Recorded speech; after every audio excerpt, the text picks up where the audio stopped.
Hello everybody, today we're looking at an armor mod which changes 17 of the existing armors in Tears of the Kingdom.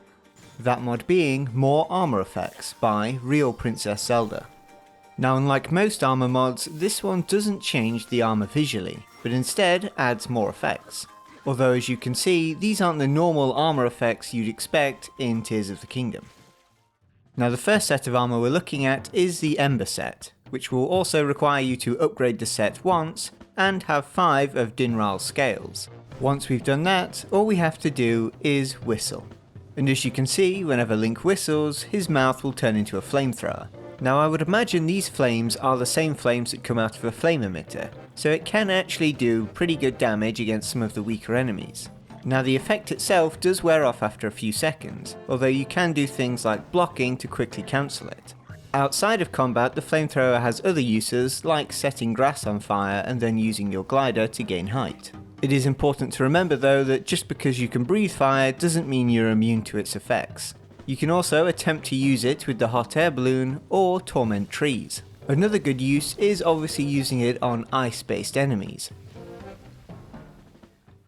The next set is the Soldier's Set, which again requires the whole set to be upgraded at least once. Now with this set, every time you jump, you'll create a shockwave. The shockwave however won't activate if you end up taking damage from falling too far. Now the main use of this armor is to stun and torment your enemies, and if you jump quick enough you can even combo the enemies while they're in the air. Now since the shockwave itself doesn't do any damage, if you want to kill any enemies you'll have to make sure you're near a body of water or somewhere high up.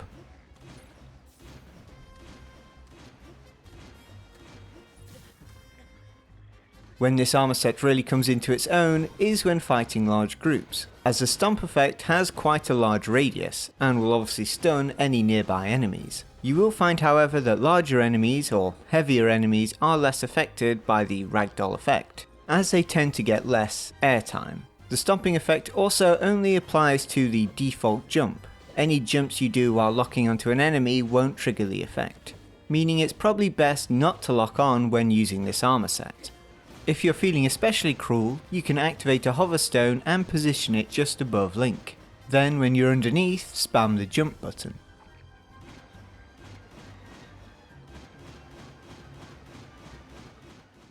The next set we're looking at is the Dark Set, which, unlike the other two, requires you to spin attack to activate. Once you've done this, you'll realise that all the enemies around you have the Muddlebud or Confused effect. I'm not sure of the exact radius of the effect, but it is pretty far. Now obviously in one-on-one fights this ability isn't going to be too useful, but when fighting large groups like this it is incredibly useful, especially if you don't actually want to fight the enemies and just loot whatever treasures they have. There is however one drawback for this armor set, and that is every time you use a spin attack you'll consume 10 pose, which is a fair trade-off for such a powerful effect. It can also be pretty useful for fighting Erakudas, as they basically die whenever they're hit by the Muddlebud effect. The next set we're looking at is the Stealth Set, and to use its effect it will require 75% of your current health, and you'll also have to have at least 12 hearts. To activate the effect all you have to do is whistle, and once Link has finished the whistle, a clone will appear, although it's not your average kind of clone. In fact, this one is more or less Ganondorf in a Link skin. I say Ganondorf because it uses all of his animations, and will go on a rampage against all of the enemies nearby. In fact, while I do say anything nearby, any of you who know anything about Ganondorf's AI, he'll basically go after anything within a 10-mile radius. Now the clone itself is invincible, and you can only spawn one at a time. One of the coolest features of this mod is that just like Ganondorf, it will change weapons, and instead of using the various gloom weapons, it will use more appropriate choices for a clone of Link. Now while the clone is very strong, especially considering it's invincible, it doesn't do crazy amounts of damage, so it is best used against weaker enemies, instead of things like silver bokoblins. Our next set is basically the Frost version of the Ember Set, that being the Frostbite Set, and will require you to upgrade the set at least once and have 5 Nadra scales. Now in terms of how it works, this set does more or less work the same as the Ember Set, although in my opinion it's much better but that's mainly because freezing enemies I think is more useful than setting them on fire.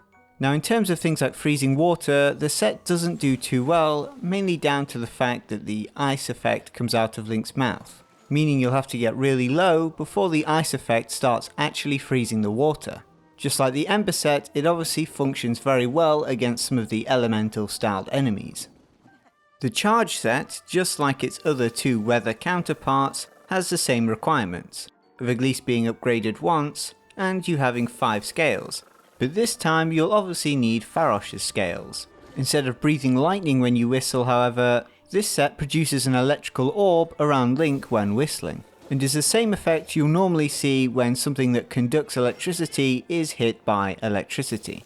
Just like the other two, this one is great when fighting multiple enemies, especially thanks to the fact that it does all of the enemies around Link instead of the ones just in front of him. It can also be useful for things like charging the shrine batteries, if anyone's still using those, and I'm sure it could also be used in a handful of puzzles. Just be careful on what exactly you're electrocuting, as despite the fact that Link is now surrounded in an electrical bubble, he is still weak to other electrical attacks. One strange glitch I found when trying out these armors is that if you whistle and then equip another armor, the effect carries on. And while the effect is obviously unintended, it can allow you to do some pretty cool things, especially when combining all of the weather sets. The next set is the Flamebreaker set. Now for this set, first you'll have to make sure you don't have the Earthquake manual turned on. You'll also have to make sure you have the upgraded version of Yunobo's Vow. Now assuming you've done all this, Link will now fire out rocks when unarmed and using the attack button. Now the rock itself I believe is based off the projectile the Rock Octorock's fire, and will do around 15 damage. One issue I did have is sometimes the rocks would fire in a completely random direction, although after a while I found that it generally tended to fix itself. Now since this armor effect does require you to not have a weapon equipped, it is quite difficult in terms of actually dealing good damage. Although I suppose you can switch to a normal weapon shortly after you've knocked an enemy over. Another thing you can do is use recall on one of the rocks you fired and use it as a kind of trap, as the enemies make no effort to actually avoid the rock and will keep running into it. Outside of combat, the effect can be used to break rocks, making it a resource-free method of clearing out these large rocky areas.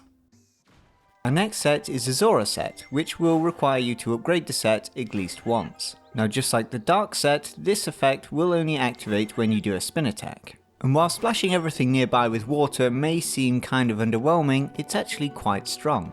Mainly down to the fact that it will also wet Link, which in turn activates the Water Worry effect on the various Zora weapons, which for those of you who don't know will double the weapon's attack power, making it incredibly strong when partnered up with the stronger materials. The other effect of this is that it also wets the enemies, and when combining water and electricity, you get the added shockwave effect. An easy way to obtain this is to attach something lightning related to your Zora weapons, which in turn allows you to stunlock large groups of enemies rather easily. Now for our next set, the Snowquill set, you'll need the upgraded version of the Vial of Tulin. Once you have that, you'll be able to produce a large gust of wind with every attack. Now this effect does only apply to Link's basic attack, so anything like the dash attack or spin attack won't have this effect, which is pretty useful when actually trying to deal damage to enemies, as it's going to be very difficult to get close to the enemies while this effect is going off. Now as I'm sure most of you know, large gusts of wind generally don't tend to do anything against the larger / heavier enemies, but it will momentarily stun them. One of the best effects to combine this with is any of the freezing effects, as any frozen enemy will slide quite far when pushed. Outside of combat, the wind effect is great for any sail-powered boats. You can also try it with things like wings, but I think it would require a lot of practice to gain infinite flight. Our next set, the Gerudo set, will require a fully upgraded version of Riju's Vow. Now the effect itself is more or less the same as Urbosa's Fury from Breath of the Wild, and Link will produce a lightning attack whenever spin attacking. Now this effect is generally quite useful for stunning enemies in between attacks, and is something that probably could have been used within the base game, as it's not overly powerful. Thanks to its electrical effect, it can also be used to charge up things like shrine batteries, but since it isn't a consistent flow of electricity, it will take a very long time. The next set is the Yiga set, which requires no upgrades or extra items. Now with this armor set effect, all you have to do is backflip, and once you've done that, Link will then teleport forwards and attack. Now the main use of this effect is for you to more or less dodge enemy attacks and then quickly close the gap. Now while you can normally do this with Flurry Rush, there are maybe other reasons why you'd rather not be in a Flurry Rush. This could be maybe something to do with the fuse you have on your weapon at the time, maybe the effect doesn't activate if it's in a Flurry Rush, or maybe you just don't like using the Flurry Rush. From my limited testing, I also imagine there could be a few glitches with this, as it seems teleporting can cause some weird things to happen. The next set is the Mystic set, which increases Link's jump height, although in a way I would consider the jump more of a teleport, as that seems to be what it looks like. Now with this extended jump, you'll obviously find it much easier to get around. You'll also be much more likely to get the stun effect when doing a jump attack. The biggest bonus, however, is being able to enter bullet time off just a normal jump. Now just like our last two sets, the Froggy set again has absolutely no requirements. Unlike the Mystic set, you'll find yourself somewhat teleporting, but this time it's whenever you jump on any kind of wall or surface to climb up, and instead of starting at the bottom, you'll be teleported slightly higher up, making it very useful for short climbs. Our next set is a Minor set, and has absolutely no requirements. Now instead of whistling, Link will produce a small stationary ball of light, which is great for lighting up dark areas, for example caves and the depths. Now the balls of light do generally fade after a short amount of time, however you can spam this ability to create light balls everywhere. The next set we're looking at is the Rubber set, which does actually have a requirement, that being 10 yellow choo-choo jellies. Now just like the Stealth set, this armor set will produce an ally after you finish whistling. But instead of Ganondorf in Link's body, you get a yellow choo-choo. And while it may not seem as cool, arguably the requirements are quite a bit lower. And just like the clone, the choo-choo is invincible, making it great as a sort of distraction / tank. Our next set is the Radiant set, and requires 30 Bokoblin Fangs to activate. Now the effect of this set is to summon a Style Bokoblin whenever you whistle. Now just like the other summonable allies, this Style Bokoblin is also invincible. What separates this ally from the rest is that technically you could give it a weapon by just simply dropping one on the ground, and then hoping it picks it up. Now one thing to note with this Style Bokoblin is that it can work in the daytime, which is thanks to the fact that it's not actually a Style Bokoblin, it's just a regular Bokoblin in a Style Koblin suit. Now our very last set, and by far the weakest, is the Tingle set. And now whenever you whistle, enemies will run away, assuming you aren't engaged in combat. You can also scare away friendly NPCs and animals by, again, whistling, which isn't all that surprising considering it is Tingle's outfit. And that's the end of the video. If you want to try out the mod, you can find the link in the description. And please remember to thank the original creator.